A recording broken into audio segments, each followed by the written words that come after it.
Jacksonville Jaguars fans, welcome back into Duval Daily, presented by GenJag.com. I'm Jordan DeLugo.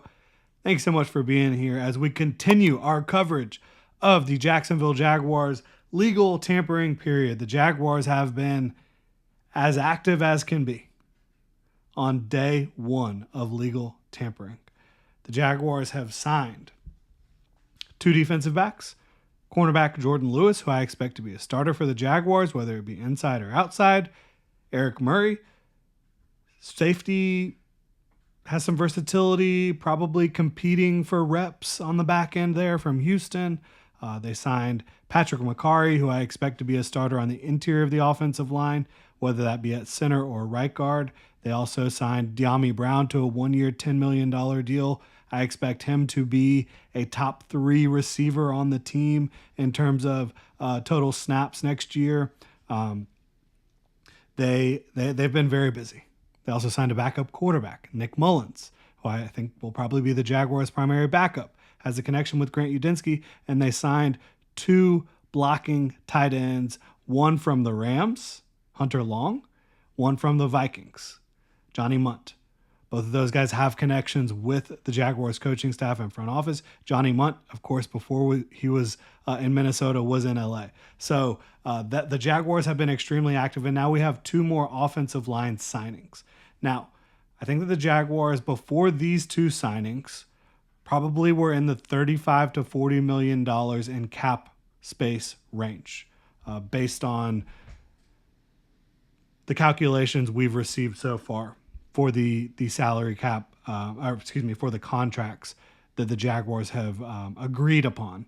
Of course, none of this becomes official until Wednesday, 4 p.m. The Jaguars can start actually signing these guys to their contracts. But right now, all of this is just they've agreed to terms with these players, right?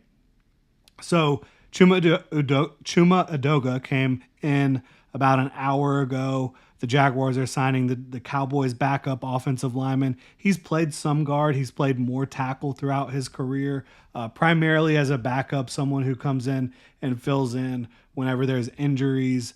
You look at 847 snaps at left tackle throughout his career, 438 at right tackle, 156 at left guard, 7 at right guard. He's 27 years old, soon to be 28. He's been in the league since 2019. He's been with the Jets, the Falcons, and the last couple years with the Dallas Cowboys. I think he's clearly a backup signing. And so I think you look at a lot of the signings the Jaguars have made today, they're either rotational guys or backups. The 3 that I think are certainly starters so far that we've talked about are Patrick McCarry, Dyami Brown, who I view a top 3 receiver as a starter, right? And Jordan Lewis. The rest of them, I think, are rotational players or guys competing for roles on the football team. And I think Chuma Edoga will be competing for a backup spot with the Jaguars. And we don't have any news about how much his deal will be for, but as a backup, back of the roster type of tackle, I think that you can safely assume that Chuma Edoga, that contract is not going to impact the salary cap very much at all.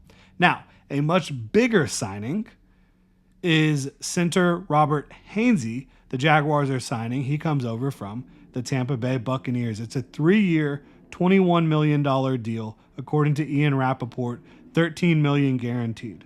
What does this mean? $7 million per year average annual value, right, for Robert Hainsey, which, a couple years ago, that was definitely starter money. Now I think it's more like borderline starter, key backup type of money. Maybe you start for us, but we're not going to let you slow us down from potentially upgrading either. But 3 years, $21 million, $13 million guaranteed. Assuming, again, the Jaguars had $35 to $40 million in cap space after all the signings we've already talked about here on the channel. This would probably knock them down between Robert Hainsey and Chuma Edoga to about 30 to 35 million in cap space, in my estimation. Robert Hainsey's deal, the Jaguars usually have the average annual value in year 1. The cap hit, about 40% of the average annual value. 40% of $7 million per year is going to be 2.8 million. So not a whole lot. I'd imagine the Jaguars still have plenty of flexibility, plenty of potential to add to this football team after making all these signings. I think the Jaguars viewed their depth as an issue. And they said, we're willing to pay some guys borderline starter money in Robert Hainsey and Eric Murray. They're not going to be guaranteed to start, right? But they're going to give us more depth. They're going to give us potential starters, right? Eric Murray could be a starter. He started for Houston last year. He started a lot of games in his career. He's played a lot of football. Robert Hainsey, I think you could say the same thing about.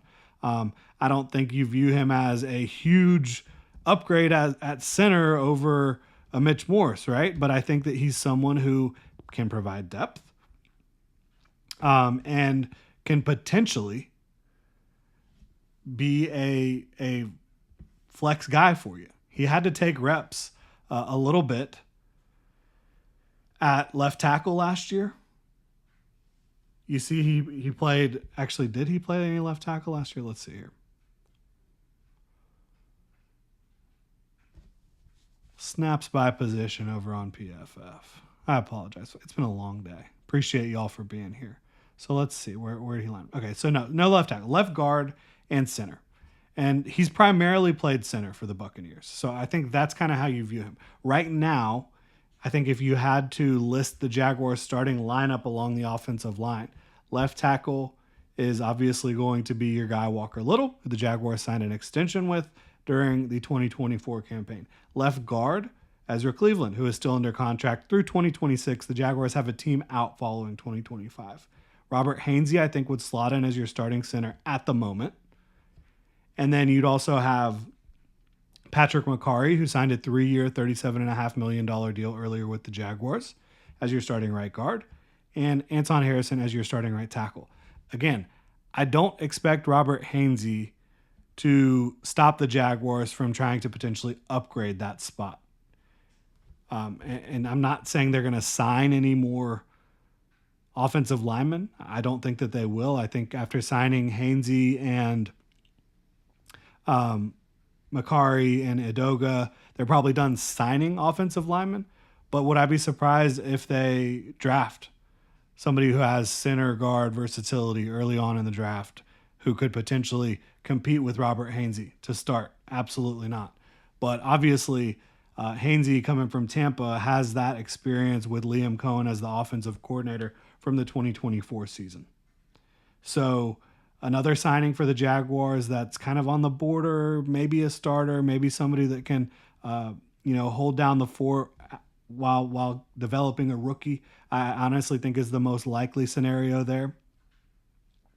I think that might be the most likely scenario for Eric Murray as well. And the Jaguars, they now have a lot more depth than they had entering the day, and they have 3 more locked-in, surefire starters, in my opinion. I think De'Ami Brown is going to be a top 3 receiver for the Jaguars. I think that you've added guys that are obviously going to line up at tight end and get some blocking for you, get some 12, 13 personnel. You can feel more comfortable now after losing Evan Ingram, after losing Luke Farrell, who, by the way, signed a pretty nice contract with the San Francisco 49ers. But the starters, De'Ami Brown, Patrick McCarry, and Jordan Lewis, I think those guys will be starters for the Jaguars this year. I think Eric Murray and Robert Hainsey, they might be starters for the Jaguars this year, and the rest are going to be more rotational or depth pieces based on how I'm viewing this so far. So not a flashy day for the Jaguars, a very workmanlike day for the Jags so far. But I think McCarry, his ability to start anywhere on the offensive line is a huge plus. I think that De'Ami Brown adds a lot of speed. I think he fits to a T what Liam Cohen wants to do offensively. Like, he was a screen merchant last year.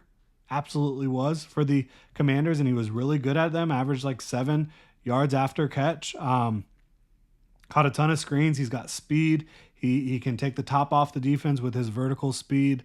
And I think Jordan Lewis, very, very good football player. So overall, Jaguars have had a solid day, adding 3 starters, a couple more guys who could start, and some depth pieces. These are like glue additions for the Jaguars. They haven't made any huge swings yet. I think that those could be coming potentially at receiver still. You could see a big swing. I think you could still see a big swing at safety as well, potentially. But that's what the Jaguars have done so far. Really appreciate y'all tuning in. If you enjoy the content, please like and subscribe. Y'all have a good one.